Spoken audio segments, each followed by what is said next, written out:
Jail के साथी को परेशान होते देख आदमी तुरंत रोकने के लिए दौड़ पड़ा। जेलर ने यह देखा और तुरंत उससे यह नहीं सोचा कि कोई उसके आदमियों पर हाथ उठाने की हिम्मत करेगा, इसलिए उसने तुरंत सभी जेल गार्ड्स को बुला लिया। लेकिन जब तक मदद पहुंची तब तक क्यूंग ने कुछ लोगों को जमीन पर गिरा दिया था और जेलर केवल ठंडे स्वर में क्यूंग को बता सका। फिर बिना कुछ कहे जेल का दरवाजा बंद कर दिया।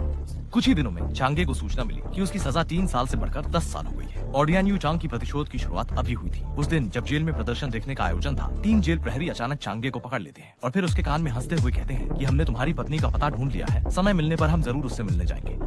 यह सुनकर चांगे तुरंत गुस्से में आ गया और तीव्र दर्द सहते हुए कुर्सी को लात मारकर पलट दिया और जेल प्रहरी को जमीन पर दबा दिया। जल्दी ही इस हलचल ने सभी का ध्यान आकर्षित किया और जेल प्रहरी को अस्थायी रूप से रुकना पड़ा। लेकिन चांगे गंभीर चोटों के कारण बेहोश हो गया। जब वो फिर से जागा तो उसकी एक कान पूरी तरह से सुनने की क्षमता खो चुका था। इस समय कियांग के मन में अचानक एक विचार आया कि वह इस जेल से भाग जाए और इन अत्याचारियों से बदला ले। लेकिन अभी वह पूरी तरह से ठीक भी नहीं हुआ था कि जेल के प्रहरी फिर से उसके पास आ गए। उन्होंने देखा कि उन्होंने निगरानी बंद कर दी और कुछ ताकतवर लोगों को कमरे में बुला लिया।